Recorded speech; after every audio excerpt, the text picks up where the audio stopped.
الحمد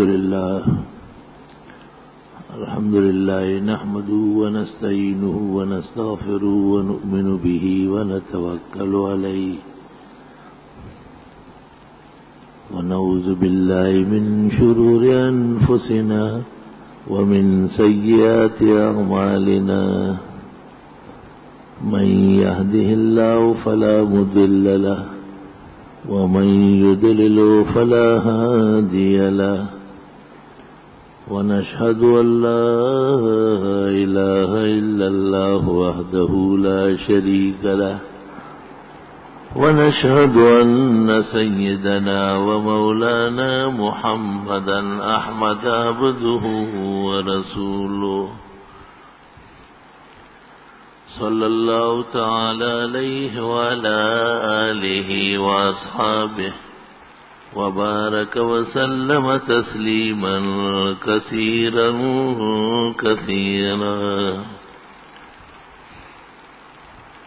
أما بعد فأعوذ بالله من الشيطان الرجيم بسم الله الرحمن الرحيم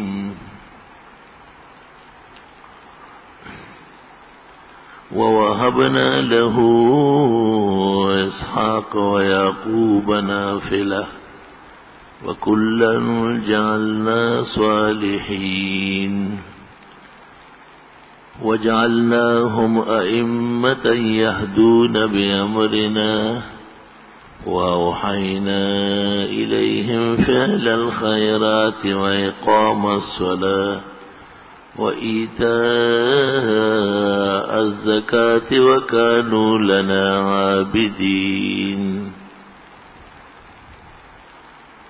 وقال الله تعالى وجعلنا منهم أئمة يهدون بأمرنا لما صبروا وكانوا بآياتنا يوقنون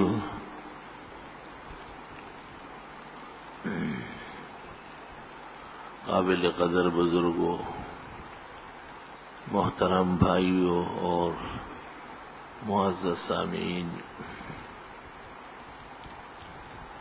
جو آیتیں میں نے خطبے میں تلاوت کی ہے، ان میں اللہ تعالیٰ نے انسانوں کے بہترین مناصب بیان فرمائے ہیں۔ بہترین منصب اس کو کہتے ہیں جو اللہ تعالیٰ کے ہاں پسندیدہ ہو اور جس سے اللہ کی رضا اور خوشنودی حاصل ہوتی ہو، اور اللہ تعالیٰ نے بہترین بندوں کے لیے ہمیشہ اس کا چناؤ فرمایا۔ انسان اپنا فائدہ بہت عارضی جانتا ہے، بہت زیادہ فائدہ جس سے اس کے دونوں جہان بنے اور مستقبل روشن ہو جائے اور آنے والے خطرات سے یہ بچ سکے، اس قسم کی سوچ اور فکر انسان کی بغیر وحی کی رہنمائی کے نہیں ہو سکتی۔ اس کی مثال ایسی ہے جیسے ایک معصوم بچہ جو ایک گھر میں پل بڑھ رہا ہو اور چند کھلونوں کے ساتھ کھیلتا ہو اور چند پسندیدہ خوراک بسکٹ اور چاکلیٹ وہ جانتا ہو، اس کو جہان کی تفصیل سمجھانے میں دیر لگتی ہے۔ سارے لوگ اللہ تعالیٰ کے حضور اور آخرت کے مسائل میں وحی کی رہنمائی کے بغیر ایسے ہی نادان ہیں اور نہ سمجھنے والے ہیں۔ مولانا روم نے کہا ہے کہ خلق اطفالند جز مرد خدا، سب لوگ ہی چھوٹے بچے ہیں سوائے ان لوگوں کے جن کو اللہ تعالیٰ کی معرفت وحی کے ذریعے ادراک ہو چکا ہے۔ انبیاء علیہ الصلوات و تسلیمات اللہ تعالی نے اس کائنات میں اس لیے مبعوث کیا ہے کہ وہ لوگوں کو یہ تین باتیں سمجھا دے. اللہ تعالی کی رضا اور خوشنودی بہت بڑی ضروری چیز ہے اور بڑی دولت ہے. ورضوان من اللہ اکبر. اور رضا حاصل کرنے کے پھر جو ذرائع ہے، جو تعلیمات ہے، اور ان امور سے ان کو روکے جن سے یہ دولت خراب ہوتی ہے اور انسان کا مستقبل روشن ہونے کے بجائے تاریک پڑتا ہے. یہ منصب اللہ نے انبیاء کو عطا کیا ہے. وہ اس منصب کے بہت بڑے شناور ہوتے ہیں اور اللہ تعالیٰ نے براہ راست یہ خصال پیغمبروں کو عطا کیے. میں نے جو آیتیں پڑھی ہے سورۃ انبیاء کی اور سورۃ تنزیل سجدہ کی، دونوں میں یہ منصب بیان ہوا ہے. وَجَعَلْنَاهُمْ أَئِمَّةً. ہم نے ان کو پیشوایان بنایا، مقتدایان زمانہ بنایا، خلق خدا کی فلاح اور بہبود کے کام کرنے والے بنایا. اور ان امور کو بھی اللہ تعالیٰ نے اس جگہ متعین کیا ہے. جو کام پیغمبروں نے دنیا میں کیے ہیں اور جن کاموں کے لیے اللہ نے پیغمبروں کے جانشینوں کو چنا ہے، اور ان کاموں کی جو بنیادیں ہیں وہ سب ذکر فرما دی ہے. وَجَعَلْنَاهُمْ أَئِمَّةً يَهْدُونَ بِأَمْرِنَا. ہم نے ان کو اپنے دین کا ذمہ دار بنایا تھا،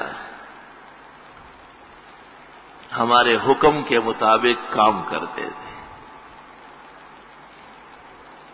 حکم کے مطابق کام کرنا یہ نبوت کا کام ہے. اِنَّكَ بِأَعْيُنِنَا وَوَحْيِنَا. اللہ نبی کو کہتے ہیں کہ آپ میری وحی اور نگرانی میں ہیں، جو کچھ آپ کر رہے ہیں میں دیکھ رہا ہوں. انی معکما اسمع و ارا. حضرت موسیٰ و ہارون کو جب وحی دے کر فرعون زمانہ کے پاس روانہ کیا تو فرعون تو بہت سرکش تھا، اس کو کوئی بات کر سکتا تھا اور بات سنا سکتا تھا. حضرت موسیٰ نے کہا خدایا مجھے ڈر لگتا ہے کہ کہیں ایسا نہ ہو کہ آپ کے پیغام پہنچانے سے پہلے ہی وہ میرا کام تمام کر دے. ظالم آدمی ہے، ناکارہ اور بدچلن آدمی ہے فرعون. کہیں ایسا نہ ہو موسیٰ علیہ السلام کو اپنی فکر نہیں ہے، جو منصب اللہ تعالیٰ نے عطا کیا کہ یہ جا کے اس کو سمجھاؤ، وہ تو بہت خراب ہو چکا ہے، اس کو عقل کی طرف کھینچو. تو حضرت موسیٰ نے کہا کہ باری تعالیٰ اس پیغام کے سننے سے پہلے پہلے وہ حملہ نہ کرے، یہ تو تیرے اختیار میں ہے، میرے اختیار میں تو نہیں ہے. پیغمبروں کو اپنی فکر نہیں ہوتی ہے. انبیاء تو قوم کے غمخوار ہوتے ہیں، ملل کے روادار ہوتے ہیں. اللہ تعالیٰ نے اس کا ایک جواب دیا کہ میں تمہارے ساتھ ہوں، سنتا بھی ہوں، دیکھ بھی رہا ہوں. چلو اذهبا الی فرعون، میں ساتھ ہوں. اللہ چنانچہ وہی ہوا کہ فرعون کو فرعونیت کے باوجود حضرت موسیٰ علیہ السلام کی پوری تقریر سننی پڑی، اور حق تعالی نے موسیٰ علیہ السلام کا ایسا رعب اس پر ڈالا کہ وہ فرعونیت کا مظاہرہ کر کے حضرت موسیٰ علیہ السلام کو فی الفور کوئی سزا دیتا، باقاعدہ عام طریقے سے مناظرہ اور مقابلہ شروع کر لیا. جس میں حق کی بالادستی اور موسیٰ علیہ السلام کی حقانیت کا اعجاز اللہ نے دکھایا. انی معکما اسمع و ارى، میں ساتھ ہوں، سنتا بھی ہوں اور دیکھتا بھی ہوں. یہی وہ اصل پونجی ہے جو انبیاء کے اتباع میں مومن کو عطا ہوتی ہے، اور یہی وہ پونجی ہے کہ جب یہ درمیان سے نکل جاتی ہے تو سب کچھ ہونے کے باوجود بھی مسلمان فتح نہیں حاصل کر سکتے، شکستوں پر شکستوں سے دوچار ہوتے. اللہ تعالیٰ کو ساتھ کرنا بہت ضروری ہے. ختم نبوت کا مسئلہ جب پاکستان میں چلا تھا سن 1974 میں، ہمارے استاذ حضرت مولانا محمد یوسف صاحب بنوری رحمت اللہ علیہ اس وقت مجلس عمل کل پاکستان ختم نبوت کے صدر تھے. تو مولانا نے ایک تقریر کی، بڑے جوشیلا خطیب تھے پنجاب کے اور ملک بھر کے جوشیلا خطیب ہوتے. مرزائیوں کے خلاف بڑا زبردست قسم کا مظاہرہ ہو رہا تھا. خطیبوں نے تقریریں کی کہ ختم نبوت کا جو صدر ہے مولانا یوسف صاحب بنوری وہ کہیں کمزور نہ پڑ جائے. تقریر سے ایسا لگا، مولانا بیٹھے تھے ہنس رہے تھے. خطیبوں نے بڑا جوش دکھایا، منہ میں جاگ لے آئے، آنکھیں سرخ کی اور بال بکیر دیے، گریبان پھاڑ دیے اپنے. ان کا تو یہی کام ہوتا ہے. خطیب کا تو ایک وقت ہوتا ہے جیسے بٹیر کی آواز ہوتی ہے، اس کو اس سے کوئی کام نہیں ہوتا کہ کوئی بنا یا بگڑا ہے. اس لیے خطیب سب پنجاب سے آتے ہیں اور فتنوں کی جگہ پنجاب ہے. اور کراچی میں کوئی خطیب نہیں ہے اور یہاں امن سکون ہے اور توحید و سنت کا غلبہ ہے. یہاں بدعت کا سر کچلا گیا ہے کیونکہ یہاں علم کے ساتھ کام ہوتا ہے، دلیل و برہان کے ساتھ. اور صوبہ سرحد میں تو خطیب پیدا ہی نہیں ہوتا ہے، تو نتیجہ یہ ہے کہ وہاں کوئی فتنہ ہی نہیں. فتنے باقاعدہ وہاں بھیجے جاتے ہیں، پارسل کیے جاتے ہیں لفافے میں ڈال کے، ورنہ ہوتے نہیں ہیں وہاں. مولانا نے سب تقریریں سننے کے بعد اخیر میں دوبارہ تقریر کی. حالانکہ تقریر تو آدمی کی جلسے میں ایک بار ہوتی. جب خطیب جوش دکھا کے بیٹھ گئے تو مولانا نے فرمایا کہ میرا دوبارہ اعلان کرو. مولانا نے اس وقت جو گفتگو کی وہ یوں ہوئی، اس طرح فرمائی کہ ختم نبوت مرزائیوں کے خلاف مسلمانوں کا نبی کریم صلی اللہ علیہ وسلم کی شفاعت کے حصول کی ایک کوشش ہے اور یہ ہمارے ایمان کا حصہ ہے. ہم یہ تحریک چلائیں گے لیکن ہماری کوشش رہے گی کہ ہم شریعت کے حدود میں رہیں تاکہ اللہ تعالی کی مدد ہمارے ساتھ رہے. جہاں کوئی شخص شریعت کی حد سے باہر نکل گیا خدا کی مدد ہٹ جاتی ہے، اور مدد ہٹنے کے بعد پھر بڑی تعداد اور استعداد کے باوجود بھی آدمی کو شکست ہو جاتی ہے. اور پھر مولانا نے وہ اشعار پڑھے جس کا خلاصہ تھا کہ جب جنگ ہوگی تو تیر میرے سینے پر لگے گا، پیچھے پشت پر نہیں لگے گا. آنا من باشم کے روزے جنگ بینے پشت من، آمنم کاندر میں آنے خاک و خون بینی سرے. تو موسیٰ علیہ السلام اور حضرت ہارون کو بھی اللہ تعالیٰ نے یہ تسلی دی کہ میں تمہارے ساتھ ہوں. صرف فرعون کے مقابلے میں یہ ضروری نہیں ہے کہ اللہ تعالیٰ کی مدد ہو، ہر وقت اللہ کی مدد درکار ہے، ہر وقت، ہر گھڑی. جب نبی کریم صلی اللہ علیہ وسلم نے ہجرت فرمائی اور غار ثور میں ابو بکر صدیق کے ساتھ آپ تشریف فرما تھے،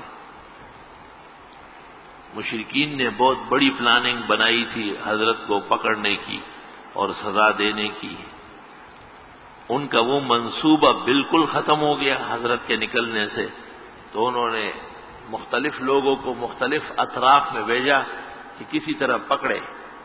10 اونٹ کا بھی اعلان ہوا تھا اور 100 اونٹ کا بھی تھا اور اس سے زیادہ کا بھی. تاریخ الادب العربی میں لکھا ہے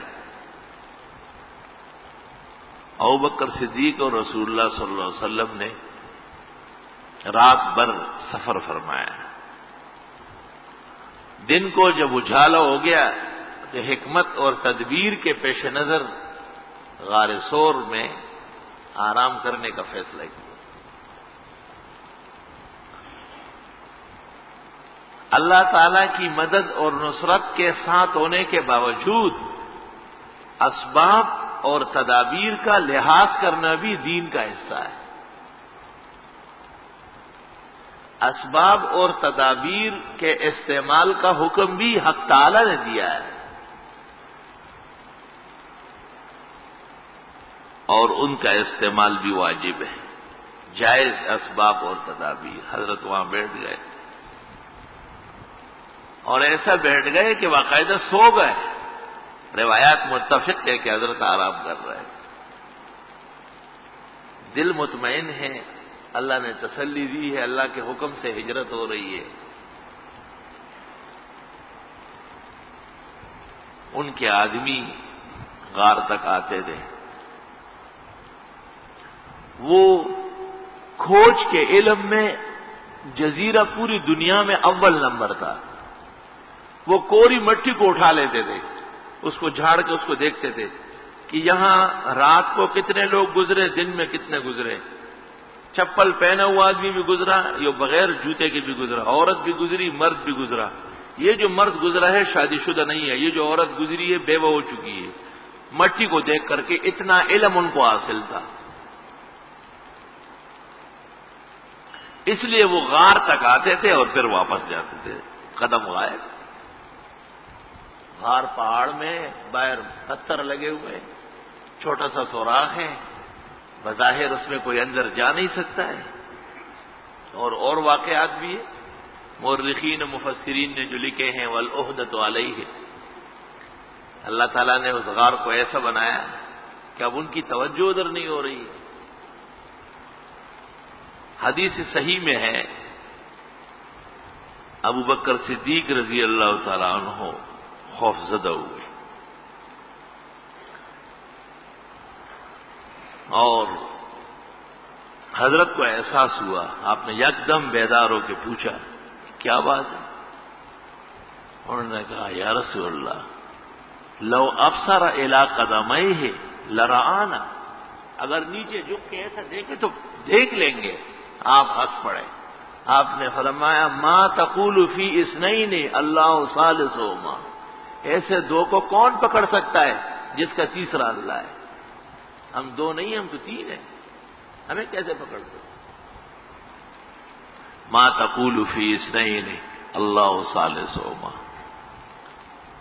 یہاں یہ وضاحت بھی ضروری ہے کہ ابو بکر صدیق کو اپنی فکر نہیں، اپنی فکر کسی کو تو رات کے اندھیرے میں اتنے دشمنوں کے سامنے ساتھ چلتے ہیں کیا؟ ہزاروں صحابہ نے مختلف اوقات میں اجازت لے کے ہجرت کی، لیکن ابو بکر نے کہا الصحبہ، ساتھ رہوں گا میں. غم تو نبی کریم صلی اللہ علیہ وسلم کا ہے، منصب عالی کا ہے، امانت نبوت کا غم ہے. اگر امزار بپشتم دہدا یار عزیز تان گویم کے دراں دم غم آنم باشد. گویم از بندہ مسکین چه گناه صادر شد که دل آزرد شود غم غم آنم باشد.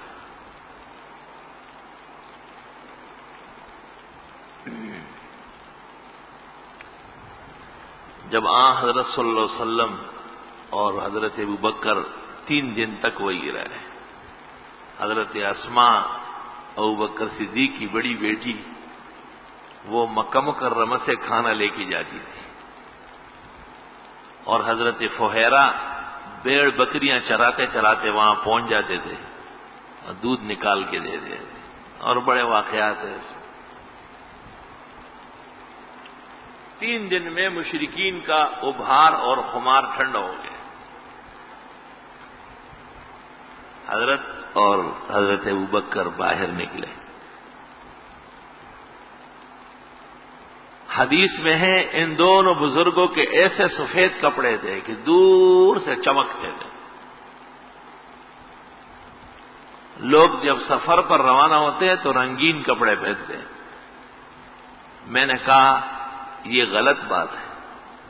ایک عالم نے پوچھا کہ کیوں؟ میں نے کہا سب سے بڑا سفر تو آخرت کا ہے اور کفن سفید ہوتا ہے. سفر پر جاتے وقت بھی سفید کپڑے پہننا افضل ہے. اور جب رات کو سوتے ہیں تو پتہ نہیں کیا پہنتے ہیں. ایک شخص سے ملنے گیا, وہ بالکل ایسے جیسے لنگور کی طرح باہر آیا. میں نے کہا خیریت میں وہی شخص ہے جو مسلمان ہے اور نماز. ہاں حضرت ابھی ٹھیک ہو کے آتا ہوں. میں نے کہا یہ جو ٹھیک نہیں ہے یہ کیا حادثہ ہوا ہے؟ یہ تو میں سو رہا تھا نا.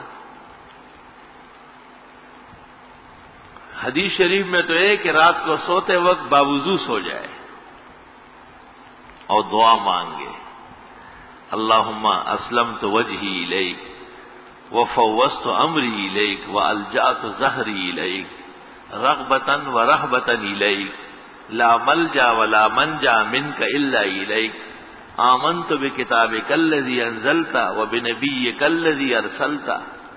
یہ دعا ہی ہے. بخاری شریف میں امام بخاری نے اس پر باب قائم کیا ہے, باب فضل من بات علی الوضو. یہ باب ہے کہ باوضو سونا بہت فضیلت والی بات ہے. اس لیے کہ سونا اور مرنا آپس میں بہن بھائی ہے. النوم اخو الموت. حدیث شریف میں ارشاد فرمائے کہ نیند موت کی بہن ہے. اس لیے جو دعائی ہے اللہم بسمک اموت و احیا, خدایا تیرا نام لے کر کے میں سوتا ہوں اور تیرے حکم سے ہی پھر اٹھوں گا. وہاں پر لفظ اموت آیا ہے, مات یموت وہی صیغہ ہے. عربی میں نیند کے لیے موت کا صیغہ آتا ہے.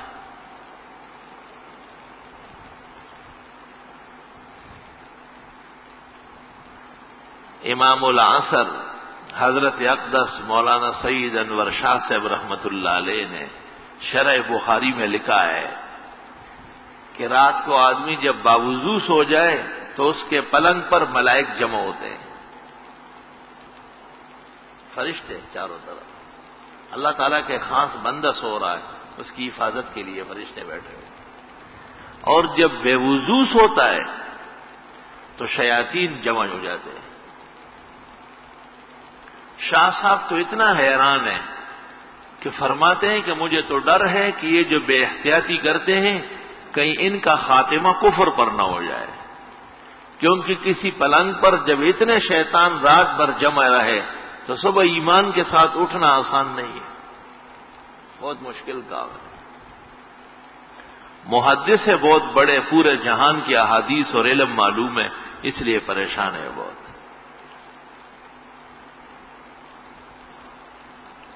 اللہ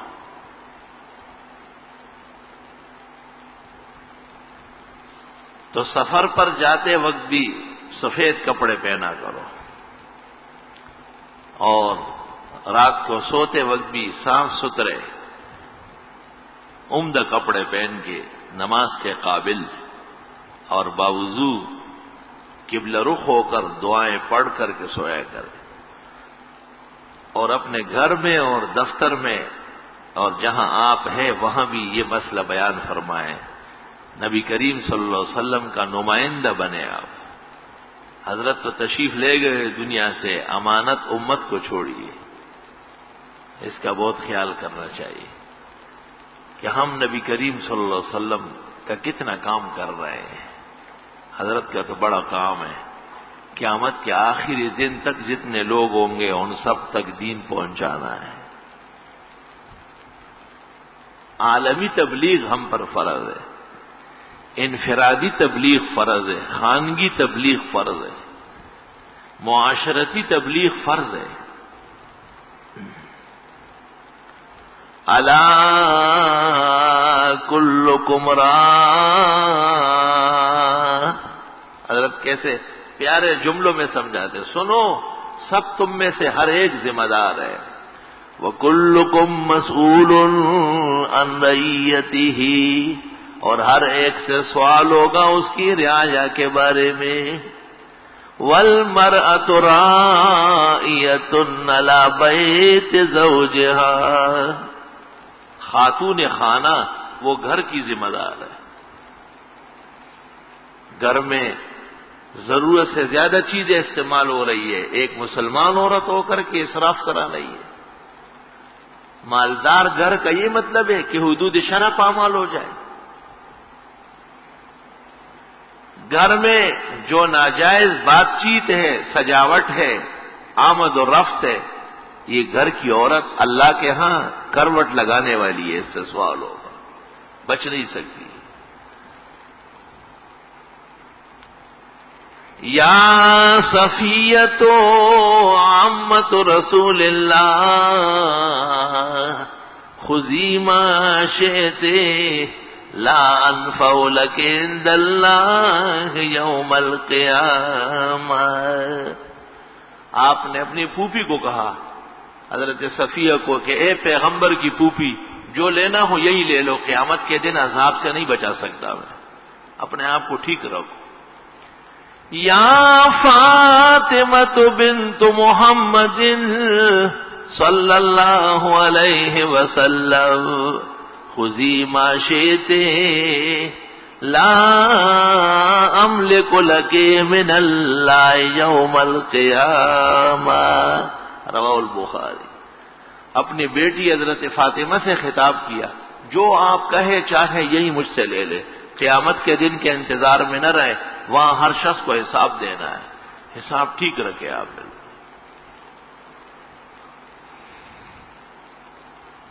حضرت عائشہ صدیقہ رضی اللہ تعالیٰ عنہ نے ایک دن درخواست کی، حضرت قیامت کے دن ہم لوگوں کا خیال رکھیں گے آپ؟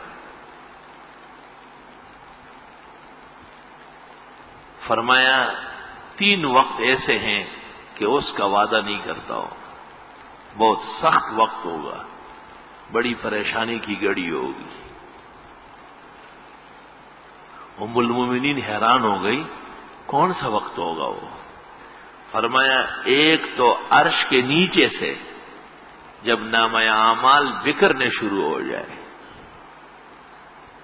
اچھے لوگوں کے دائیں ہاتھ میں کاغذ خود بخود آئے گا، ٹھاک کاغذ یہی آ جائے گا، یہ علامت ہے کہ یہ کامیاب ہے۔ اور برے لوگوں کو پیچھے کی طرف سے بائیں ہاتھ میں، ہاتھ مڑ جائے گا ایسا اور کاغذ آ جائے گا اس میں۔ اللہ تعالیٰ اس دن کی رسوائی سے بچائے۔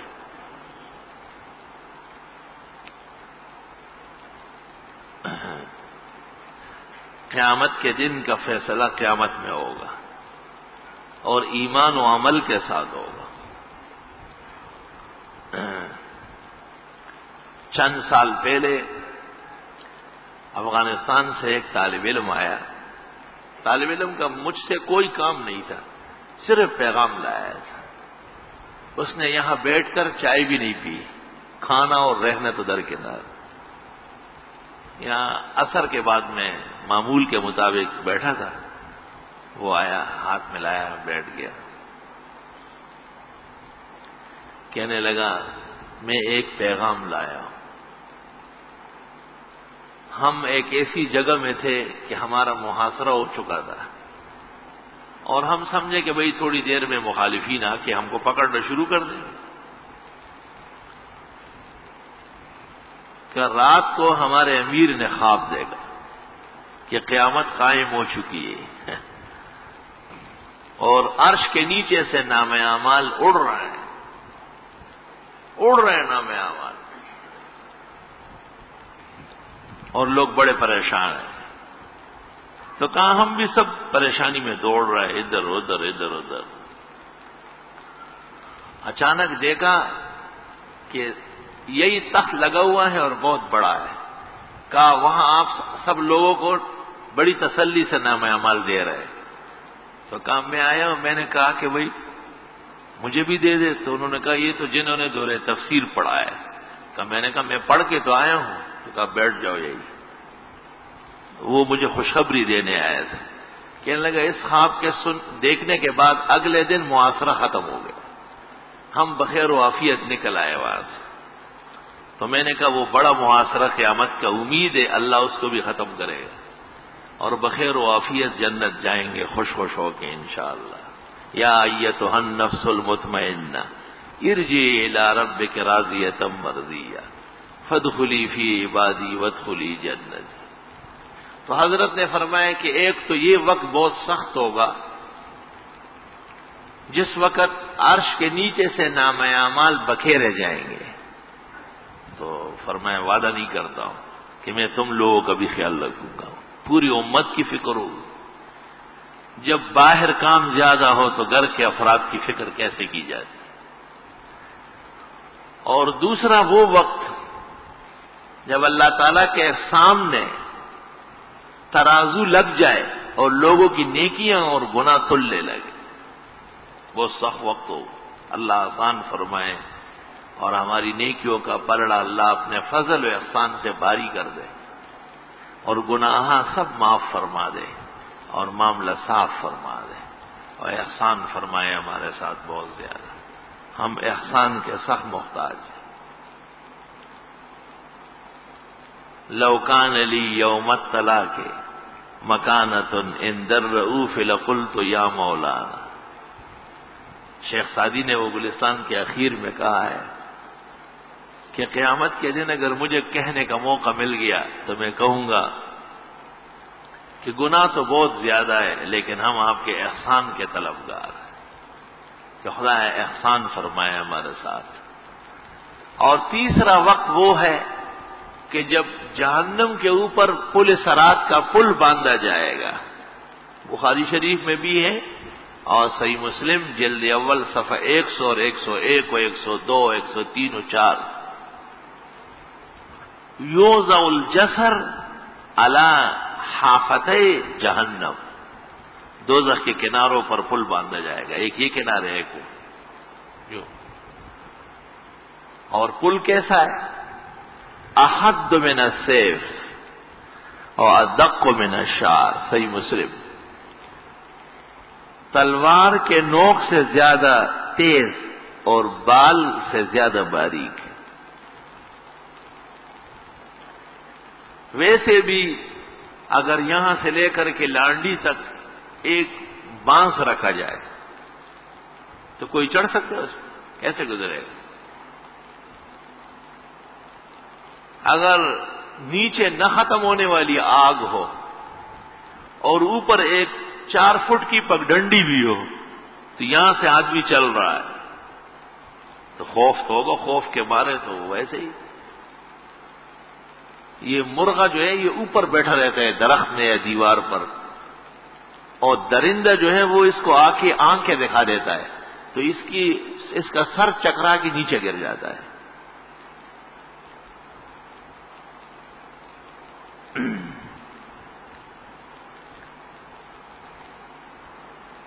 حضرت نے فرمایا کہ وہ بھی بہت تکلیف کا وقت ہوگا.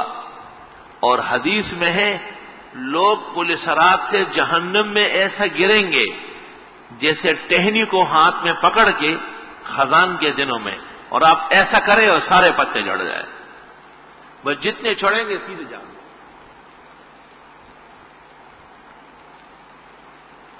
مسلمان ایمان والا اور نیک عمل والا جو خدا تعالیٰ کے ہاں کامیاب ہو جب وہ اس پل پر آ جائے گا تو پل چھوڑا ہونا شروع ہو جائے گا.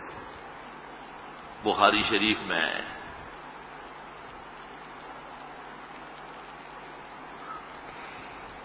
اور فرمایا کہ کچھ لوگ ایسے گزریں گے جیسے اونٹ کے کجاوے پر بیٹھے ہوئے ہو. کچھ لوگ ایسے گزریں گے جیسے اونٹوں پر سوار ہو. ممکن ہے اونٹ خیرات کر کے قبول ہوئے ہیں. اور کچھ لوگ ایسے گزریں گے جیسے گھوڑے کی رفتار.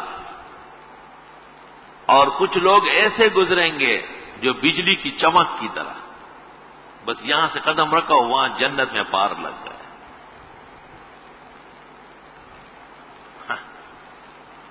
70,000 آدمی امت محمدیہ کے بغیر پوچھ گچھ کے اعزاز اور شرف کے ساتھ گزریں گے۔ یہ وہ لوگ ہوں گے لا یکتوون، نہ تو آگ کے ذریعے علاج کریں گے، میں بھی تشریح کرتا ہوں، ولا یتطیرون، فال کے بھی قائل نہیں ہوں گے، ولا یرقون، ہر عامل سے دم کرانے کے حق میں بھی نہیں ہوں گے۔ مرد تو مرد ہے، اب سننے میں آیا کہ بعض عورتیں عامل بن گئی، وہ ہرنی ویسے بھی دوڑ رہی تھی اور اس کے گلے میں گھنٹی ڈال لی، عورتوں نے دربار لگا دیے، اور عورتیں آتی ہے اور لوگ آتے ہیں اور وہ ان کو دم کرتی ہے۔ بالکل غلط سلسلے، بالکل غلط سلسلے۔ وہ ایک سلسلہ تھا پنجاب میں، ان کا جو بڑا تھا وہ ایک زمانے میں کام کرتا تھا اور اس کا کام چلتا تھا، لیکن اس کے بعد دیکھا گیا کہ انہوں نے ایک مستقل تجارت کی شکل اس کو دے دی ہے۔ اب اس سلسلے میں بھی کوئی خیر نہیں ہے، وہ بھی خالص فریب کا سلسلہ ہے، دھوکہ دہی کا سلسلہ ہے۔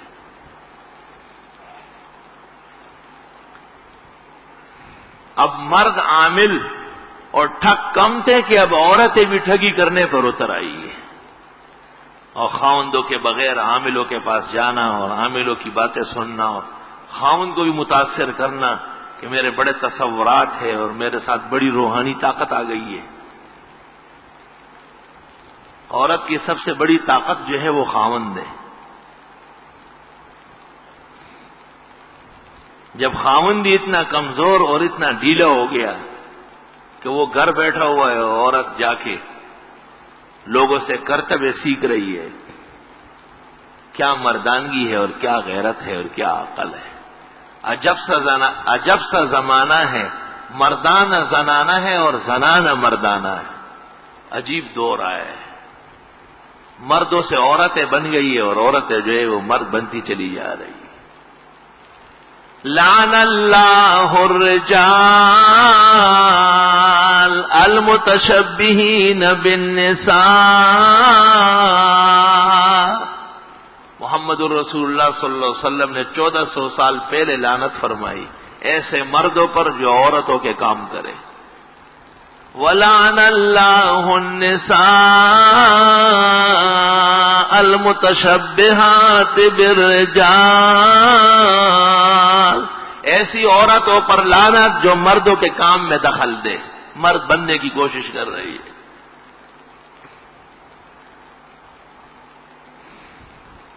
یہ کیا جن اتارے گی اور کیا سحر توڑے گی، یہ تو خود جن کے نیچے ہے۔ جن اسی سے خوش ہوتا ہے کہ میاں بیوی دور دور ہو جائے۔ یہ خواہش نظر بندہ و خدد پکڑ سے ملی تو ورتا پلنگا۔ کسی نے ایک بے غیرت کو کہا تھا کہ ماشاءاللہ آپ ایک کمرے میں سوتے ہوئے بیوی کسی اور کے ہاں سو رہی ہے، یہ خواہش نظر بندہ اور خدد پکڑ سے ملی ہو تو ورتا پلنگا۔ استغفر اللہ، نستغفر اللہ ونسألہ السلام والعافیہ۔ حدیث شریف میں ہے قیامت کے قریب اچھے کاموں میں برائیاں آ جائیں گی، اچھے کاموں میں۔ بچوں کو پڑھانا اچھا کام ہے، لیکن تجارت ہو رہی ہے، اقرا اقرا اقرا اقرا، گلی گلی دیوبندیت بک رہی ہے، پیسوں سے بک رہی ہے۔ اقرا اقرا، ان کو بہت فکر ہے لوگوں کے بچوں کی۔ اقرا چلانے والے سے پوچھو کہ آپ خود دین مانتے ہیں کیا؟ پہلے سر سے پاؤں تک اس کو دیکھو، اس میں دین کتنا ہے۔ اقرا اقرا اقرا روزۃ الریال ہو، اقرا روزۃ الڈالر ہو، اقرا یہ نا بس سبے تمام خلص رہی ہے بس۔ توبہ، اللہ تعالی ایمان و اعمال محفوظ فرمائے، دین کے کاموں میں دنیا کی ملاوٹ اور دین کے نام پر دنیا داری کرنا یہ غیرتی مومن کا کام نہیں ہے۔ دنیا کے بہت کام موجود ہے، سبزی بیچو، دکانیں لگواؤ، کپڑا بیچو، لیکن دین محفوظ رہے اور دین پر حرف نہ آئے۔ یار کیا زمانہ تھا کہ ایک عام آدمی کو بھی دین کا خیال ہوتا تھا۔ ہمارے ہاں ایک علم ہے منطق، تو یہ فلسفہ ہی ہے لیکن اس کو ذرا اور صاف کیا ہے، جس کو ہم فلسفہ قدیم کہتے ہیں۔ عام طور پر وہ منطقی جو سمجھے جاتے ہیں وہ کچھ زیادہ پابند نہیں ہوتے مسائل کے، لاؤبالی سے ہوتے ہیں۔ تو یہ ہماری منطق میں ایک بڑی کتاب ہے میر زاہد ملا جلال، یہ آگرے کا رہنے والا ہے اور منطقی ہونے کے باوجود آگرے کا مفتی اعظم تھا۔ یہ شاہ ولی اللہ صاحب کے والد شاہ عبد الرحیم صاحب ان سے منطق پڑھ رہے تھے آگرہ میں۔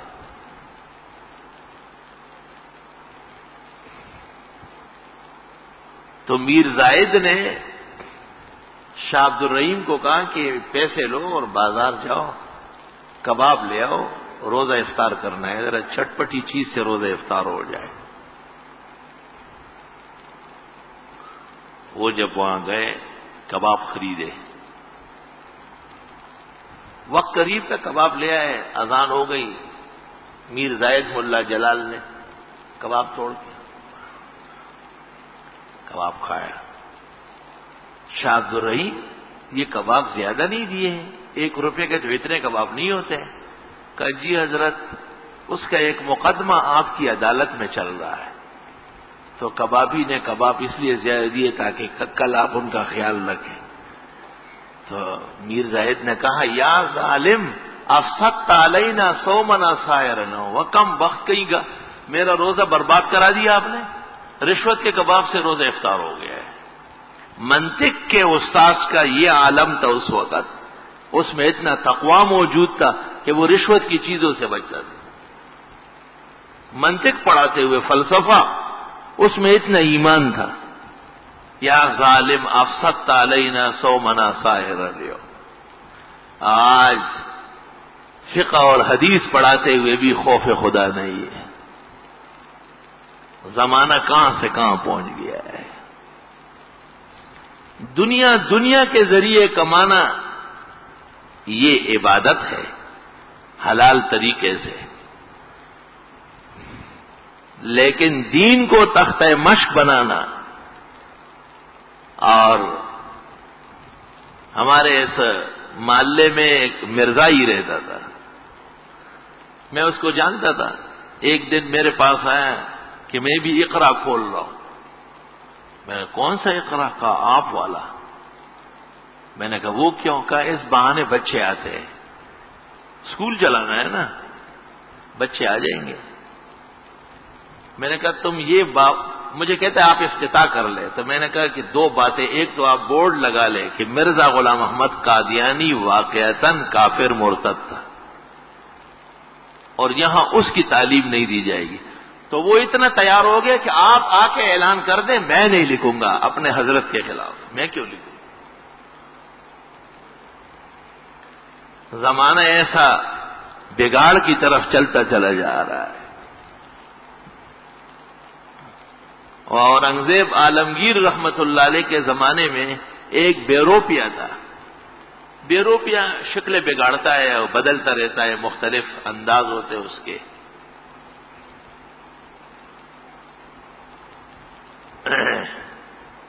اورنگزیب عالمگیر رحمت اللہ علیہ نے کسی نے دربار میں لایا، بات چیت ہو گئی، اورنگزیب بڑا حیران ہو گیا، عجیب بیروپیہ ہے،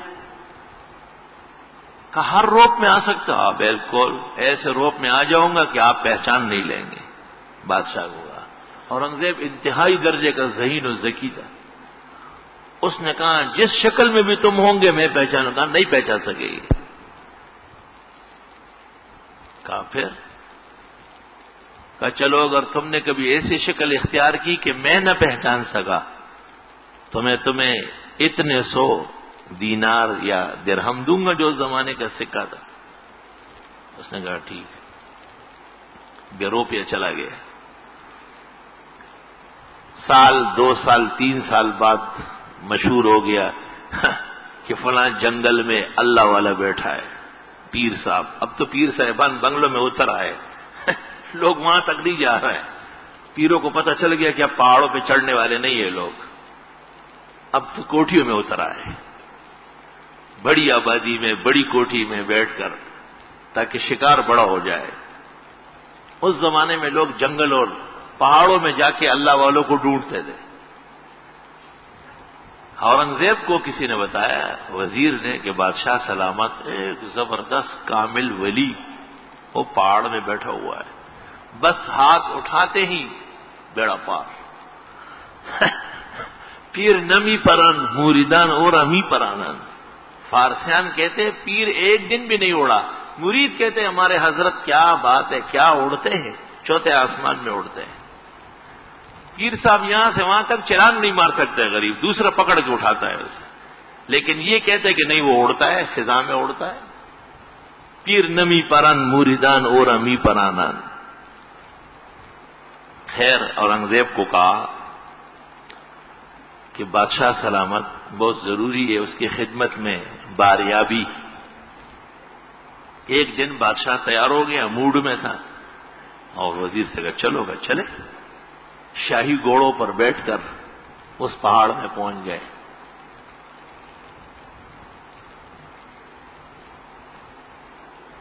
اور پیر صاحب کے پاس حاضری ہوئی. پیر صاحب چپ چاپ بیٹھے ہوئے, آنکھ نیچے کیے ہوئے. کہ اس وقت یہ عرش سے رابطہ قائم کیا ہوا ہے,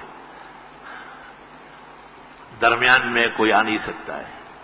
اورنگزیب کچھ دیر تک بیٹھا ہوا تھا, متاثر ہو گیا کہ واقعی تو بڑا کامل آدمی ہے.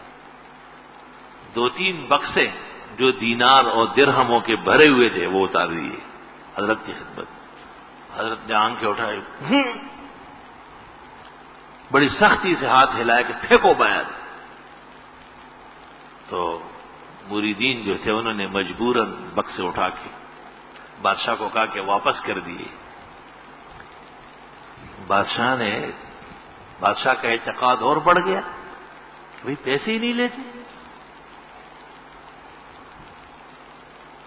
بادشاہ نے کہا دعا کر لے میری سلطنت کے لیے, میرے لیے, خاندان کے لیے, دشمنوں سے ہم بچے رہے, خیر رہے.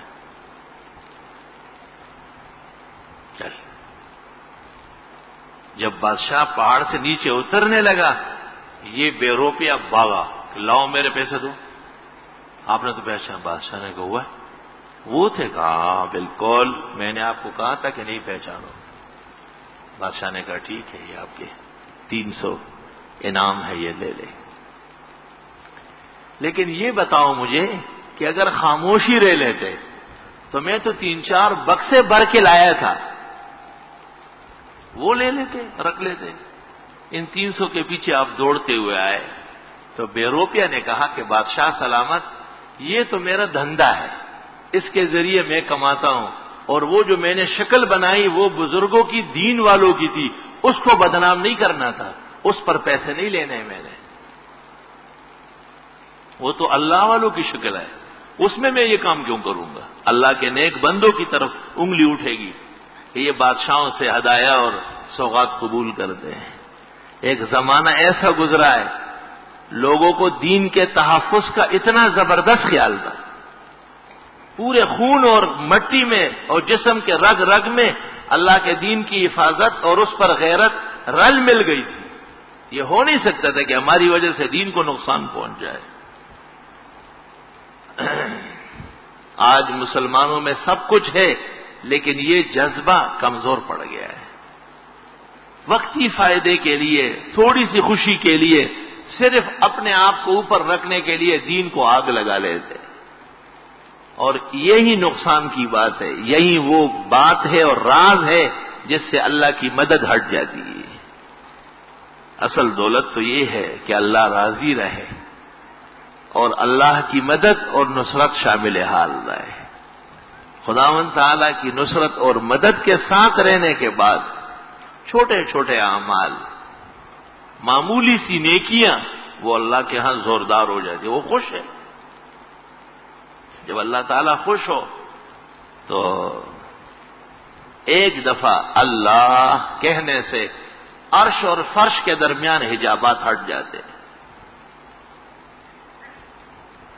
اور جب اللہ تعالیٰ ناخوش ہو تو 100 سال کی عبادت اس کو پھینک دیتا ہے، رد کر دیتا ہے.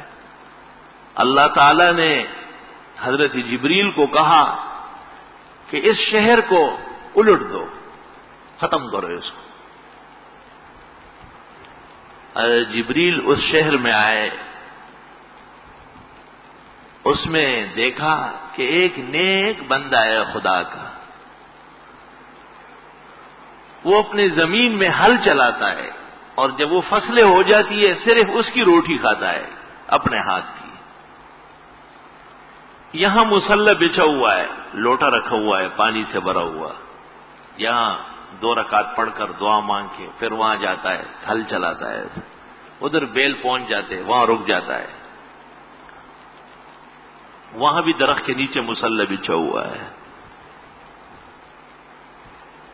جبریل نے ملکوتی حیثیت کے ساتھ اس کا نظارہ کیا، دل میں رحم آیا. اللہ کے حضور عرض کیا کہ اس شہر کو آپ پلٹتے ہیں، اس میں ایسا نیک اور بزرگ بیٹھا ہوا ہے جو ہر گھڑی ہر قدم تیرا نام لیتا ہے. اللہ تعالیٰ نے کہا کہ شروع ہلاکت یہیں سے کر لو، اس کو پہلے دباؤ، یہ میرے دشمن کو پہلے ہی دباؤ. اللہ تعالیٰ کا حکم تھا، جبریل نے پر کے ذریعے وہ شہر پلٹ دیا، شروع وہیں سے کر لیا. حق تعالیٰ کے حضور عرض کیا، روضۃ الریاحین میں ہے کہ خدایا ماجرا کیا ہے؟ فرمایا شہر کے لوگ منکرات میں مبتلا تھے، گناہ اور معاصی میں، اور یہ اپنے نفلوں سے باز نہیں آ رہا تھا. اس کا بھی کچھ فرض تھا کہ باہر نکلے اور 2-4 مسلمانوں کو سمجھائے، لوگوں کو کفر سے باز لائے.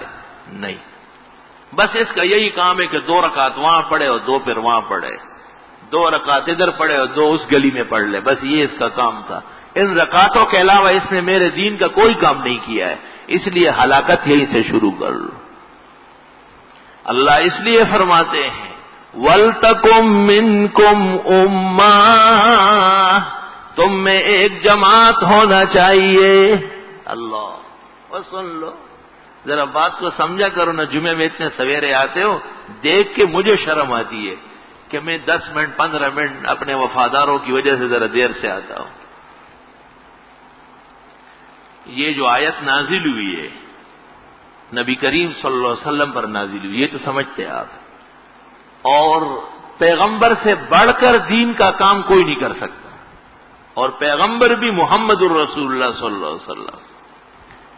اللہ فرماتے جماعت ہونا چاہیے دین کے کام کے لیے. یہ کیوں؟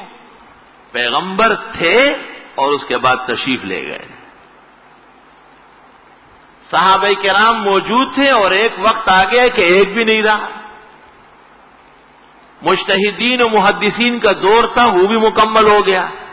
ایک جماعت ایسی ہو جن کو ہمہ وقت اللہ کے دین کے آگے بڑھانے اور اللہ کے دین کے تمام ادیان پر غالب کرنے اور اللہ کے دین کے مکارم اور محاسن بیان کرنے اور اس کے مقابلے کے منکرات اور گناہوں سے خلق خدا کو آگاہ کرنے کی فکر لائے کو ایسی ایک جماعت ضروری ہے. وَلْتَكُمْ مِنْكُمْ أُمَّةٌ، وہ زبردست امت ہوگی، وہ یدعون الی الخیر، جو خیر کی دعوت دے. وَيَأْمُرُونَ بِالْمَعْرُوفِ، دین کے کاموں کا کہے. وَيَنْهَوْنَ عَنِ الْمُنْكَرِ، اور منکرات سے روکے. بڑی اچھی بات ہے. ہماری ایک جماعت میدان میں ہے اور وہ اپنے حساب سے کام کر رہی ہے. اپنے حساب سے اس لیے کہہ رہا ہوں کہ شریعت کے حساب سے نہیں کر رہی ہو. یہ پہلے دو کام تو بہت آسان ہیں، دعوت اللہ اور نیکی کا کہنا، لیکن یہ تیسرا کام بہت مشکل ہے، منکر سے روکنا. منکر منکور سے ہے، ہر وہ کام جو سنت کے مقابلے میں ہو اس کا سر کچلنا، یہ ہے رد منکر. اور ان غریبوں کو ذرا اس میں مشکلات ہیں، کہتے ہیں لیکن اپنے حساب سے. کوئی خاص طریقہ ہوتا ہے، چند دن ساتھ رہ لے، آئے جائے، کھائے پیے، اس کو پیر دبائیں گے، اس کو ایسا کریں گے ویسا کریں گے، تیار کر لیتے ہیں. ہزاروں نہیں لاکھوں انسانوں نے داڑیاں رکھی، گھروں میں پردہ شروع ہو گیا، بچوں کو مدرسوں میں بھیجا، لیکن کام میں پختگی کی ضرورت ہے. مثلا دیکھیں، ایک شخص نے آپ کو یہ سمجھایا ہاتھ دھونا سنت طریقہ ہے، جی ایک، بسم اللہ پڑھ کے شروع کرنا سنت طریقہ ہے، دو، اپنے سامنے کھانا سنت طریقہ ہے، تین. بس کام پورا ہو گیا. اب آگے پلیٹ کے اندر جو بریانی ہے وہ ما اہل بہ لغیر اللہ ہے، درگاہ کی نیاز ہے، غیر اللہ کے نام کی نظر ہے. یہ کون کہے گا کہ یہ عقیدے اور سنت کے خلاف کھانا رکھا ہوا ہے، اس کو کھانا اور خنزیر کا گوشت کھانا یہ برابر ہے. اس کے لیے ضروری ہے کہ ہماری یہ صالح جماعت اور نیک لوگوں پر مشتمل جماعت یہ علماء کی صحبت میں رہے اور علم کی پختگی پیدا کرے. وَلْتَكُمْ مِنْكُمْ أُمَّةٌ، تم میں ایک مضبوط جماعت ہونا چاہیے. امتن مطلق ہے، اور یہ قاعدہ ہے عربیت کا کہ ایسا عموم تعظیم پر دلالت کر رہا ہے.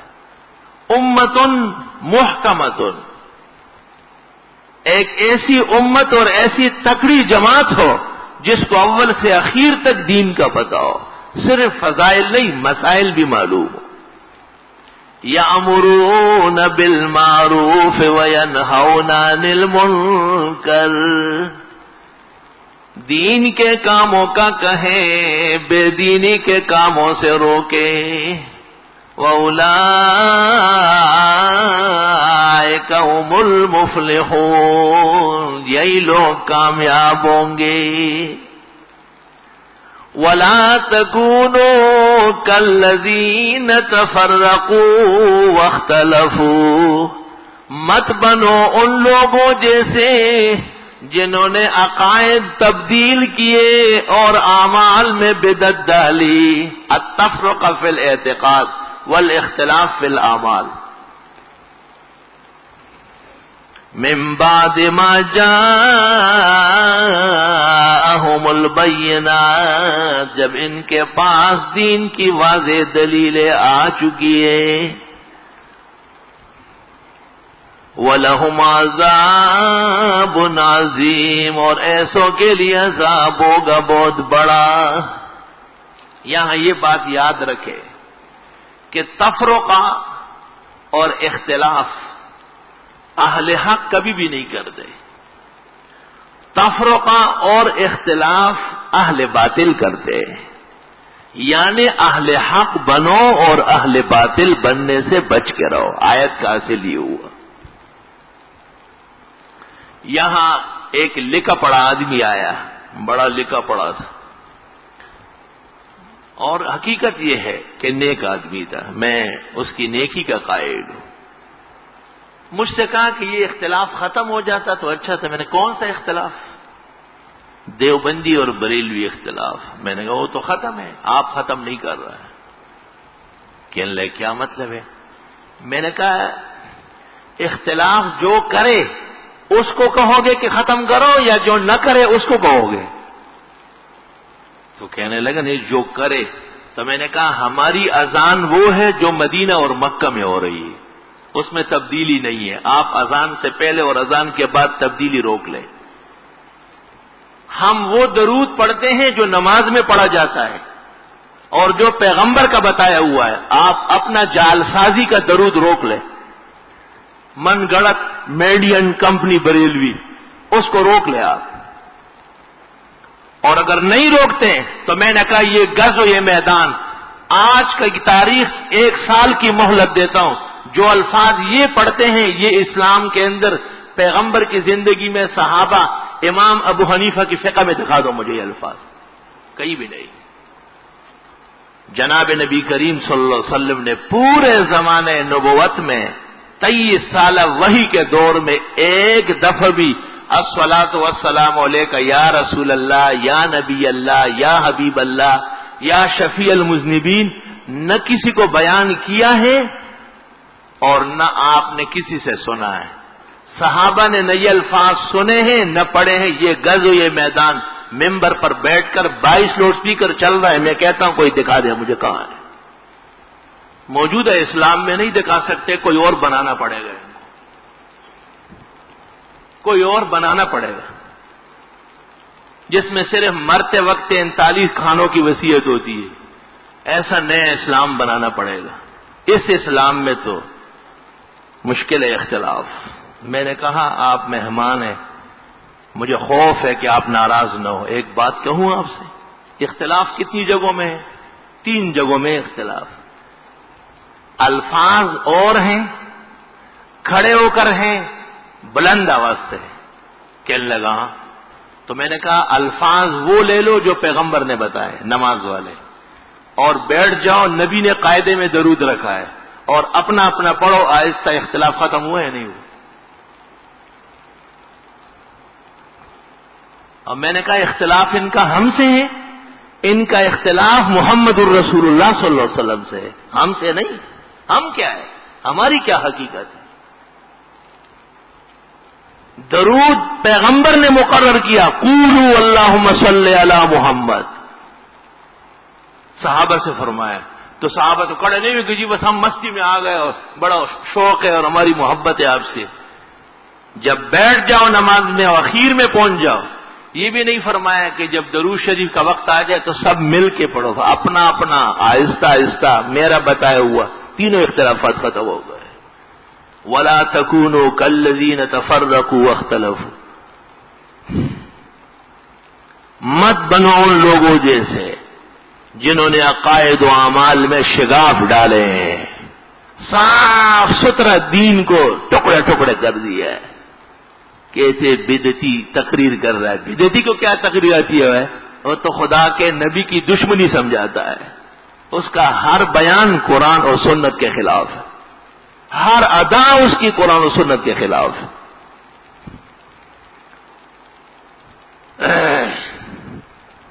وَلَا تَكُونُوا كَالَّذِينَ تَفَرَّقُوا وَاخْتَلَفُوا. مت بنو ان لوگوں جیسے جنہوں نے عقائد توڑے, اعمال میں بغاوت کی. مِن بَعْدِ مَا جَاءَهُمُ الْبَيِّنَاتُ, جبکہ واضح دلیلیں آ گئی تھی. وَأُولَٰئِكَ لَهُمْ عَذَابٌ عَظِيمٌ, اور ایسے لوگوں کے لیے بڑا عذاب ہوگا. یعنی پیغمبر صلی اللہ علیہ وسلم جو شریعت لے کے آئے, جب اس پر اطمینان ہوگا تو تفرقہ نہیں ہوگا. شرک رک جائے گا, بدعت رک جائے گی, توحید و سنت عروج پر ہوں گے, اور اللہ کی مدد ہر وقت شامل حال ہوگی. وآخر دعوانا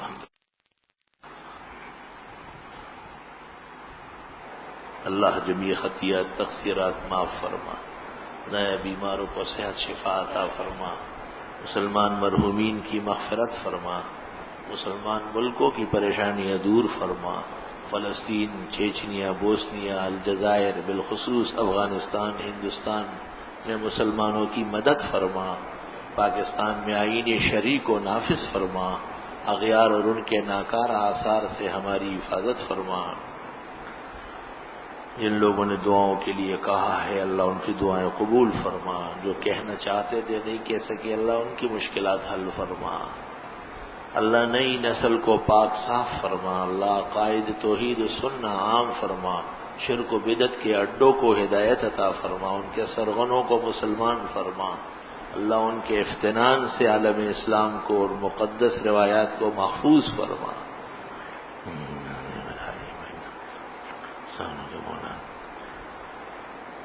ہمارے جامعہ کے ناظم مولوی سہیل صاحب کی ایک چھوٹی سی بچی کئی دنوں سے علیلہ ہے، دعا فرمائے اللہ انہیں صحت و زندگی عطا فرمائے، اور جہاں کہیں اسپتالوں میں بیمار ہیں اللہ سب کو صحت شفا عطا فرمائے، جو گھروں میں بستروں پہ ہیں اللہ انہیں زندگی و صحت عطا فرمائے، جو جس گھٹن درد اور دکھ میں مبتلا ہے اللہ خزائن نصرت و امداد سے مداوا نصیب فرمائے۔ صلی اللہ تعالی علی خیر خلق۔ بسم اللہ الرحمن الرحیم۔ جوابات سننے والے نمازیوں کا خیال رکھیں۔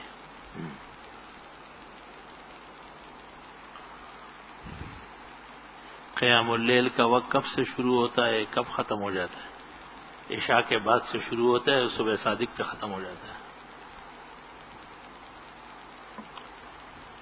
ایک آدمی نے ایک پلاٹ خرید لیا اور سودا معجل تھا، یعنی آدھی رقم سود تھے ہونے پر دیا اور آدھی رقم ایک سال سودا ہونے پر۔ ماشاءاللہ خط ایسا ہے کہ لاہور کے عجائب گھر کو پتہ چلا تو وہ کل ہی آ جائیں گے۔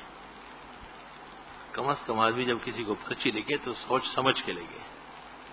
ایک سال بعد دینا تھا، ایک سال مدت پورا ہونے کے بعد خریدار نے رقم نہیں دی اور چند ماہ بعد مالک نے سودا کینسل کر دیا، مالک نے خریدار سے لے لیا، لی ہوئی رقم واپس کرنے کا، خریدار نے دیا وہ رقم لینے سے انکار کیا۔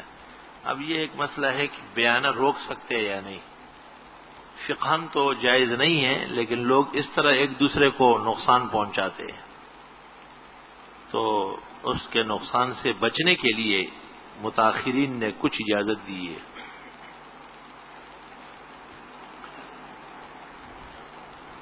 جماعت اسلامی کی حقیقت جاننے کے لیے کون سی کتاب ہے؟ جواہر الفقہ مولانا مفتی شفیع صاحب، اور اختلاف امت اور صراط مستقیم مولانا یوسف لدھیانوی مرحوم کی۔ بدعتی بزرگان دین اولیاء کے نام کے ساتھ رضی اللہ عنہ لکھتے ہیں اور کہتے ہیں، کیا یہ صحیح ہے؟ رضی اللہ عنہ صحابہ کی شان ہے، یہ بھی ان کی بدعت ہے۔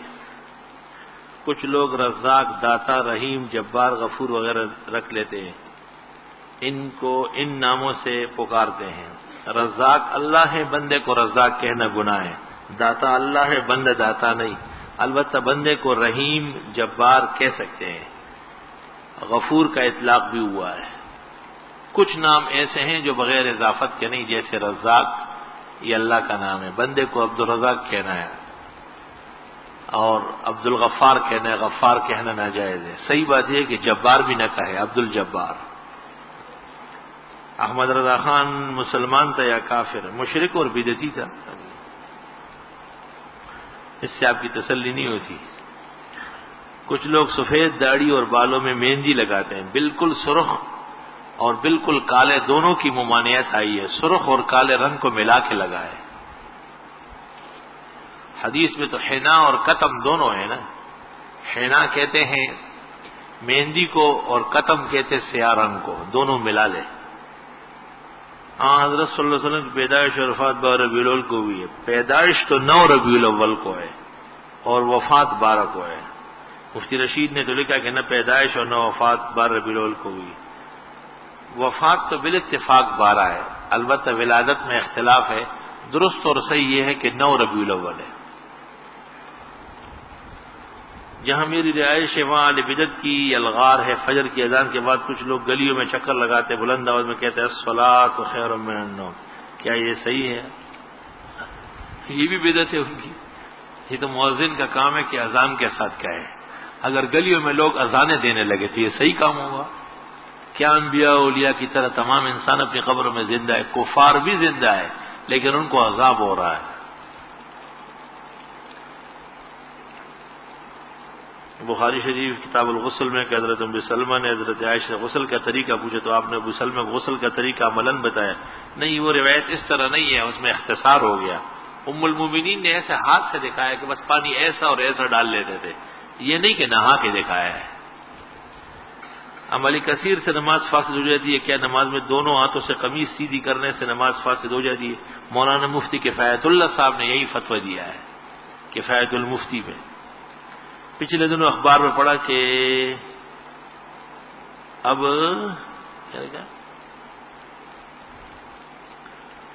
مسجد میں بیٹھ کر ضرب المن پڑھنا جائز ہے یا نہیں؟ بعض رات فرماتے کہ جائز ہے۔ چونکہ اس میں کوئی تصویر نہیں ہے اس لیے جائز کہتے ہیں۔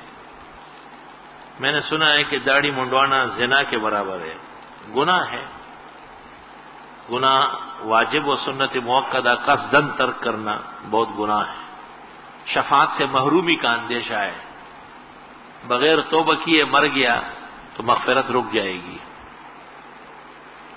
پھر داڑھی ایک دن میں تو رکھنا نہیں ہے، اگر کسی نے داڑھی منڈا دی اور شام تک مر گیا تو وہ کیسے کام چلے گا اس کا؟ فجر کی نماز با جماعت ادا نہ کر سکے اور سورج طلوع ہو چکا ہے تو اس صورت میں ادا کی نیت سے 2 رکعت موقع سنت 2 فرض پڑھے، یا پھر قضا کی نیت صرف فرض نہیں، زور سے پہلے تک تو دونوں پڑھنے ہیں۔ حدیث کا مفہوم کہ اس امت کو سخت عذاب قرآن کی آیت بھولنے والے کو ہوگا، کیا آج کل بچوں کو قرآن حفظ کرانا چاہیے کیونکہ شادی کے بعد وہ اکثر بھول جاتی؟ نہیں، قرآن تو یاد کرانا ہے، البتہ تاکید کرنی ہے اور ایسے گھروں میں ان کو بھیجنا ہے کہ وہاں قرآن کا دور دورہ ہو۔ عرض خدمت ہے کہ میری والدہ بول کی نالی کے زخم کی تکلیف کافی علی، اللہ صحت زندگی دے۔ میری بہنوئی شارق رشید جن کو جبرن نوکری سے نکال دے گی، گھر کے واحد کفیل ہے، اللہ آسان فرمائے۔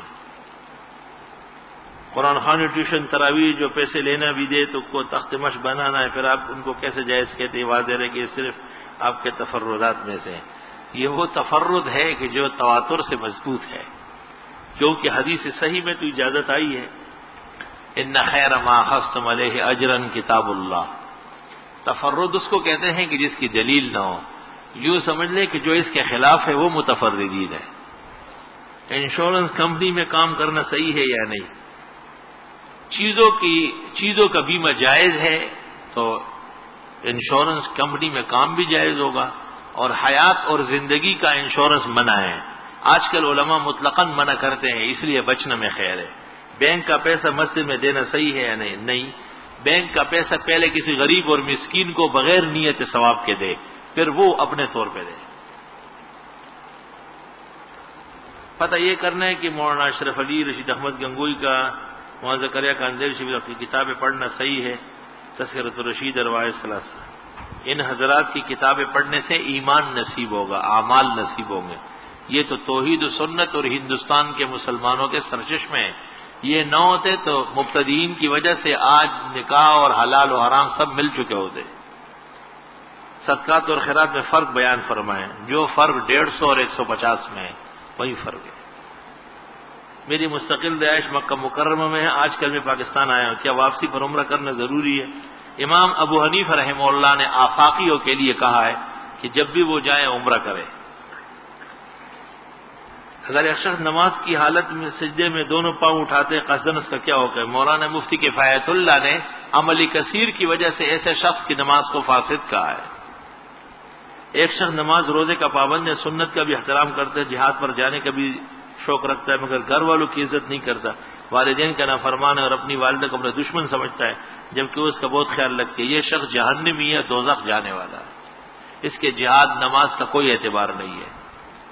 اگر توبہ طائب نہ ہوا اور ماں باپ کو راضی نہیں کیا، خالص دوزخ کا ایندھن بننے والا ہے۔ میرے گھر والے میری شادی کرنا چاہتے ہیں، میری والدہ نے مجھ کو 2 لڑکیوں کے بارے میں بتایا کہ ایک لڑکی میرے ماموں کی لڑکی تھی، دوسری میرے قریبی چچا کی لڑکی۔ میں نے خواب میں دیکھا کہ میرے ماموں کی لڑکی کا چہرہ عجیب سا لگا ہے، اس کے پاؤں عجیب گندلے سے لگے، اور جو میرے قریبی چچا کی لڑکی تھی وہ مجھ کو صاف اچھی نظر آئی۔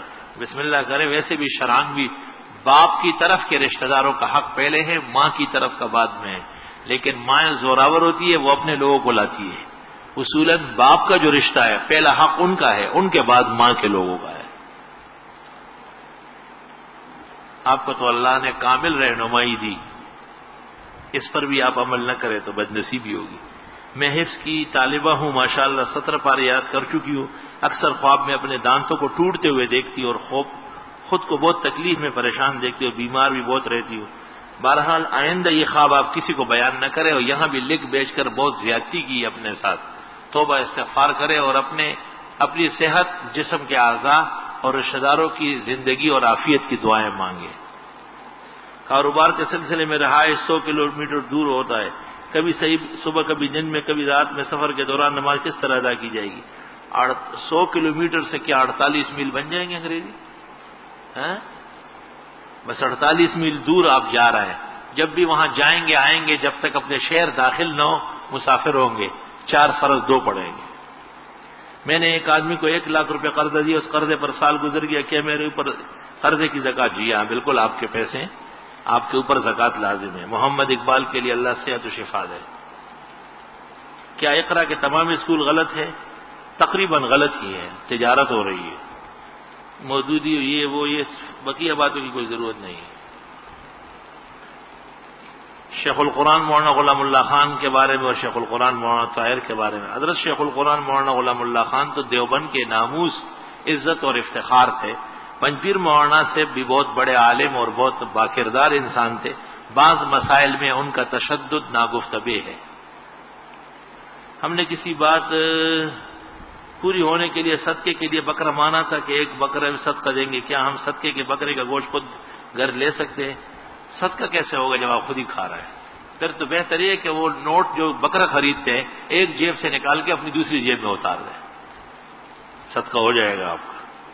چاش کا وقت کب شروع ہوتا ہے؟ جب سورج کی شعاعیں زمین پہ پہنچے، اور وقت مکروہ سے پہلے تک ہے، آج کل 11 ساڑھے 11 تک ہے، صبح 6:30 سے لے کر۔ میرا دادا صاحب فوت ہو گئے، اللہ مغفرت فرمائے۔ غیر مقلد کے سلام کا جواب دینا چاہیے، جب وہ فقہ اور فقہا کا منکر نہیں ہے تو جواب دے سکتے ہیں، فقہ اور فقہا کے منکر کا جواب نہیں ہے، وہ کافر ہے۔ نواب محسن الملک کی کتاب آیات بینات بہت بہترین کتاب ہے۔ پچھلے جمعے آپ نے کہا کہ جن نمازوں کے بعد سنت موقع ہے ان میں تسبیحات سنتوں کے بعد پڑھی جائے، کیا عشاء میں وطر کے بعد تسبیحات پڑھی جائے گی؟ نہیں، سنتوں کے بعد، وطر تو جتنا مؤخر ہو بہتر ہے۔ پریشانی بیماری کی حالت میں لوگ اجتماعی طور پر خاص طور سے مستورات یا سلاموں کا وظیفہ پڑھتے ہیں، کوئی حرج نہیں، اللہ کا نام ہے، انفراداً بھی جائز اور اجتماعاً بھی، البتہ اجتماعی دعا کی خیر و برکت زیادہ ہے۔ ایمان نام رکھنا نامناسب ہے۔ نماز کے دوران اگر بے اختیار آنکھیں بند ہو جائے معاف ہے۔ نماز استخارہ ہر شخص پڑھ سکتا ہے، بلکہ استخارہ کہتے اسی کو ہے کہ آدمی خود 2 رکعت پڑھ کر دعا مانگے۔ جماعت الاخوان وہی ہیں جو یہاں جماعت اسلامی ہے۔ معلوم یہ کرنے کا ہم نے بزرگوں سے سنا کہ جمعے کے دن کپڑے دھونا منع ہے، اسلام کی روشنی بیان کرنے، جمعے کے دن صفائی ستھرائی بہت مناسب ہے، البتہ جمعے کا وقت اور جمعے کی نماز متاثر نہ ہو جائے۔ لڑکی کے لیے مروہ نام رکھنا کیسا ہے؟ مناسب نہیں ہے۔ نفلی روزے میں اگر غلطی سے کچھ کھا پی لے تب بھی روزہ ٹوٹ جائے گا۔ غلطی میں فرق ہے، ایک تو یہ کہ حلق میں ڈالا، یاد تھا اتر گیا تو یہ تو خطا ہے، خطان ٹوٹ گیا، قضا کرنی پڑے گی، اور دوسرے یہ کہ بھولے سے کھایا پیا وہ معاف ہے۔ ایک عورت کا انتقال ہو گیا جس کی کوئی اولاد نہیں، اب جہیز جو ہے شوہر کو ملے گا یا عورت کے والدین لیں گے؟ اولاد نہ ہونے کی صورت میں مرحومہ کی جو وراثت ہے ماں بقیہ، خاون آدھا لے گیا اور آدھا اس کے بہن بھائیوں کو ملے گا، ماں باپ کو۔ عورت اگر اسے اپنے کپڑے پہن کر نماز پڑھے جس میں پوری نظر نہ آئے لیکن جھلک نظر آئے، مکروہ ہے۔ کیا اسٹیٹ ایجنسی کا کام کرنا جائز ہے؟ منع ہے، کیونکہ عموماً اس میں سود اور جھوٹ بولا جا رہا ہے۔ ہاں اگر ایسا نہیں ہے، نہ تو جھوٹ بولا جا رہا ہے نہ کوئی سودی معاملہ ہے، درست اور صاف معاملہ ہے، کمیشن کی چوری بھی نہیں ہے تو جائز ہے۔ بعض لوگ عمارت بنانے کے وقت نظر بد سے بچنے کے لیے عمارت کے ارد گرد کالا کپڑا لٹکاتے، یہ صحیح نہیں ہے، یہ روافظ کی خصلت ہے۔ کیا عورت گھر میں یا باہر کے لیے کھلے آسمان کے پیچھے نماز پڑھ سکتی ہے؟ تبلیغی جماعت میں مستورات کا جماعت اپنے محرموں کے ساتھ جا سکتی ہے۔ عورت اگر یہ سمجھے کہ حیض سے فارغ ہو جائے اور غسل کر کے نماز پڑھ لے، دوبارہ ہلکا سا خون آ جائے، جب اس کو یقین ہے کہ یہ خون حیض کا ہے تو نماز کالعدم ہو گئی، حیض جاری ہے۔ یہ کوئی شخص کسی بدعتی یا مودودی غیر مقلد کی لڑکی شادی کرنا درست ہے یا نہیں، بشرطیکہ کہ اس کا ایمان و غیرت مضبوط ہو اور اس نظریے سے کر لے کہ اس کو مسلمان کرے گا تو ٹھیک ہے۔ رسول اور نبی میں فرق ہے، رسول صاحب وحی ہوتے ہیں، قوم مستقل ہوتی ہے اور نبی ان کے تابع ہوتے ہیں۔ 5 وقت نماز میں ترتیب سے قرآن شریف پڑھنا صحیح ہے لیکن ضروری نہ سمجھا جائے، کیونکہ مسنون قراءات کے خلاف ہے۔ مغرب کی نماز کس وقت تک ہوتی ہے؟ جب تک عشاء داخل رہی ہے۔ بندے نے آپ جناب کو خواب میں دیکھا کہ آپ نماز کی حالت میں بخاری شریف زبانی پڑھ رہے ہیں اور بہت بڑی مسجد ایک شخص سماعت کر رہا ہے، بندے بھی آپ کی بخاری سن رہا ہے، ماشاءاللہ، دعاؤں میں یاد رکھے، اللہ تعالیٰ مبارک فرمائے۔ مطلب یہ کہ حال قال سب بخاری ہے۔ اگر کسی غریب کو صدقے کی بکری دی گئی تاکہ وہ ذبح کر کے بچوں کو کھلائے، اگر وہ اسے پال لے اور اس کے بچے وغیرہ بھی رکھ لے تو کیا اس صورت میں صدقہ ہو گیا؟ غریب کے حوالے کرنے سے صدقہ ہو گیا، اس کو زیادہ اجر ملے گا۔ اگر وہ بڑھ گئی، بچے دے دیے، دودھ پینا پڑا۔ ہمارا قرآن و دینی تعلیم و تربیت کا ادارہ آج کل مالی مشکلات کا شکار ہے، دعا فرمائیں، اللہ خیر فرمائے۔ ایک دیہات کے متعلق مفتیان نے چند سال پہلے فتویٰ دیا کہ وہاں شرائط جمعہ نہ ہونے کی وجہ جمعہ جائز نہیں۔ اب گزشتہ سال سے وہاں جمعہ شروع ہو گیا، جبکہ کچھ آبادی بھی پہلے سے بڑھ گئی، اب 1 سال سے جمعہ جاری ہے، اس کا کیا حکم ہے؟ اس کا حکم اس پر موقوف ہے کہ پہلے وہ شہر نہیں تھا اور اب شہر بن گیا تو جمعہ جائز ہوگا، اور اگر پہلے کی طرح ہے تو فتویٰ قائم ہے۔ اگر کوئی شخص 4 رکعت فرض پڑھ رہا ہو اور چوتھی رکعت کے بعد قاعدہ نہیں کیا بلکہ 5 رکعت سجدہ کیا، مقید کیا، تو اس کی فرض نماز نفل ہو جائے گی۔ پوچھنا یہ کہ اگر یہی صورت 4 رکعت ظہر کی سنت میں پیش آ جائے تو وہ ظہر کی سنت دوبارہ پڑھی جائے گی، دائیں میں لکھا ہوا ہے، وہ بھی دوبارہ پڑھی جائے گی۔ میرے لیے میرے بھائی فروخ نجمی کے روزگار میں برکت و آمدنی، آمین اللہم۔ ثاقب، میرا نام ثاقب، دعا کرے کہ وہ مل جائے، گمشدگی ہے۔ 11 مرتبہ سورۃ یوسف پڑھ کر پھر حلوہ پکوائے اور خواجہ فرید گنج شکر اور حضرت مولانا انور شاہ کے ایصال ثواب کے لیے عصر و مغرب کے درمیان مسکینوں کو کھلائے اور دعا کر لے، خیر ہو جائے گی انشاءاللہ۔ الحمدللہ رب العالمین، استغفرک اللہم و نسألک السلام والعافیہ، لا الہ الا اللہ وحدہ لا شریک لہ، لہ الملک و لہ الحمد وعلی کل شیء قدیر۔ جنہوں نے مرحومین کی مغفرت کی دعا کے لیے کہا ہے، اللہ سب کی بخشش فرمائے، اور جنہوں نے بیماروں کی صحت کی دعا کے لیے کہ اللہ ان کے بیماروں کو صحت شفا دے، جنہوں نے کام کاج اور روزگار میں خیر و برکت کے لیے کہا ہے، اللہ خیر و برکت دے، جن کے ہاتھ دقت و دشواری پریشانی درپیش ہے، اللہ ان کی مدد فرمائے، اللہ ہماری دعائیں قبول فرمائے، دین سر بلند فرمائے، اغیار اور ان کے ناکارہ آثار سے ہماری حفاظت فرمائے، صلی اللہ تعالی۔